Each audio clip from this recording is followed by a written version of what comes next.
Hello everyone, welcome to another simple tutorial of Windows 10 in OpenBox channel. So in this tutorial, I'm going to show you how to disable automatic update drivers in your Windows 10 device. So when you update your Windows, or sometimes it's just automatically update your drivers. So if you want to stop that, I'm going to show you how to do that.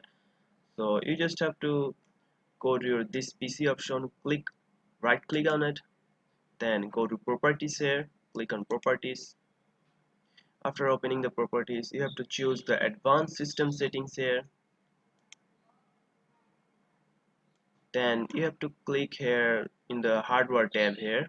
Click on hardware. Then we can see there's an option called device installation settings. Then you just have to choose no. Do you want to automatically download manufacturer apps and custom icons? So you just have to click no here.